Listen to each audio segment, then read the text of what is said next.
I'm from Nepal, eastern part of Nepal called Solukhumbu, very remote area. I was born in a Hindu family. My father was a priest, I heard, but he died in early age, so I didn't know very much. My brother also was Hindu priest. Both my parents and my grandparents were immigrants from Italy. So my whole life, I grew up around immigrants. And Venezuela was a big hub for immigrants. I was born in Montevideo, Uruguay, South America, and I grew up between Buenos Aires, Argentina, and Montevideo. So I consider myself Rio Platense because there's the river, the Rio de la Plata, that separates both cities, Montevideo and Buenos Aires. A lot of people, somewhat what they call so-called civilized, used to criticize us. You guys from back, very remote area, you don't know anything. You are very uneducated. And that did not make me feel good. And I said, well, someday I'll travel, I'll see the world, I'll get higher education as high as I could go. After I finished high school, my parents sent me to England to learn English. My professional training was as a journalist. And I remember my first job was a community journalism. I was assigned to the community source. And you connect with people. What's wrong? We have been without water for a month. So I was very passionate about it. Ever since I was very young, I love to travel. So I'm the youngest. So I was daddy's girl always. And he always pushed us to study, and he always said, and I remember this, he said, money comes and goes, but whatever you study stays with you. I always loved the ocean, and Uruguay has a coast that goes all the way to Brazil.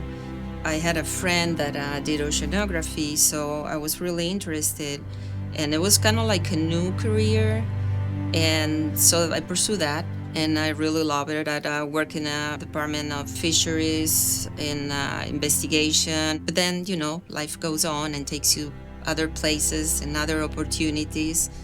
I think my vision was to see the world. I never knew what was behind that mountain from our valley. I always felt mountain touches sky, because sky was resting in the mountain when I looked at from my little down valley. Then when I crossed that mountain, one day I knew that, it's not the sky is touching here, they're furthermore. So I always wanted to travel. I never wanted to leave Venezuela. I was quite happy there, but when the time came, because of political situation that I had to face that decision, probably my background as an immigrant, being surrounded by parents, grandparents, godfathers, that were immigrants, kind of, I think, helped me make the decision to come here and to be okay with feeling as an immigrant in a country that was not mine. Because it's not easy, because it challenges everything you have learned, everything you think you are, the way you have lived. And after I graduated from college, me and my friends, we decided to take a trip, and we went for travel in Europe for 3 months. We were 5 friends, and 3 of us, we wanted to stay. So we ended up staying in Switzerland, in Geneva, and because we all spoke other languages, we started working for the UN, and that was amazing, because that was my first contact with interpreting. I work in a couple of different organizations, but mostly in the United Nations High Commissioner for Refugees. And one of the areas I worked there was the travel department, and they sent me to missions. And that was amazing because I got to meet so many people from different cultures that opened my eyes. It was like, wow, this is another world. And then I met my husband there. He's American, he's from Boston. When we came to the United States in 1975, I got my bachelor's degree from Eastern Michigan University. Then coming to Georgia in 1981, then decided to get my PhD Well, before that, I got my second master from University of Phoenix in computer science. When I came to Georgia, a friend of mine was working at a school and asked me to go and interpret for, I think it was an IEP or one of those long meetings, and I liked it. And from there, I started looking at other ways I could actually make that a career. So I first started as a medical interpreter, where I met a lot of interesting people. It's been over 20 years that we live in Atlanta, so we call it our home now. 2 of our kids live here. We have a granddaughter, and here was where I started my career as medical interpreter. And I have to say that more than a career choice was more like a passion. I have a passion for like helping people, and every single day, every encounter is a different story. At the end of the day, you feel that, and you feel it, yeah, that you had helped somebody. It really fills my heart. I was doing my undergraduate at Eastern Michigan University in Michigan, and there was a blind student in my class, in the math class. And one day I observed that this guy was struggling. Those days we didn't have ADA. ADA came, many years later. And no one was helping him. So I asked him, do you mind if I help you? What the teacher talking about? Or what he's writing on the board? And he said, sure, please.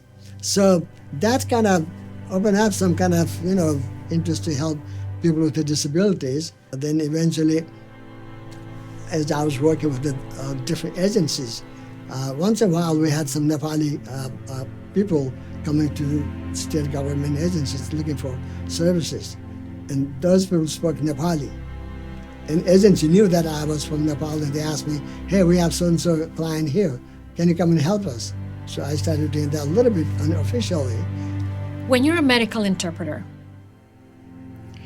you go back home and you thank God or whoever you believe in to have health. You thank them for the life you have. And when you come home and you're grateful, it's like this wave of air that goes through your body, and you say thank you. It gives you life.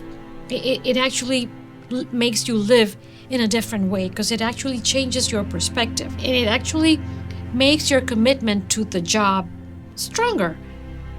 If you don't go out, you think that whatever you have is the right thing or is the only thing. But when you meet other people from different cultures, you realize that you're not alone in this world. Every individual is unique, of course, but doesn't mean that you're better or worse than the other.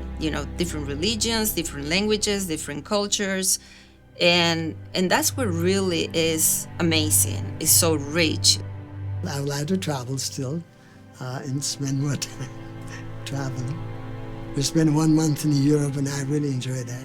I always enjoyed seeing different cultures, the language, and food and country. The visit to Europe, basically we spent some time in Portugal and Spain, then Morocco. Everywhere where we went, I wrote down some common words to talk to people, and I always interested in learning just the basic, hey, how are you? Thank you very much. Good food, or this and that. This is the basic conversation. And the one thing I learned that in the language has such a connection. The human connection is everything, because the patient has to feel comfortable enough to open up to you. You need to humble yourself and make that person trust you to be able to open up to the providers through you. Because a lot of times there's this barrier. I don't want them to know things, or it's how am I going to open myself to all these people, and that person is not even a doctor. And you do. You need to be human. You need to be humble. You need to learn that that person is more important than anything else. I left home when I was very young, and I think from like each place that you leave, you take something, and it stays with you. So you become a citizen of the world, and you're like, not from this place or another place, you're just a citizen of the world, but you take that with you everywhere you go, and that is that's very rich and very powerful.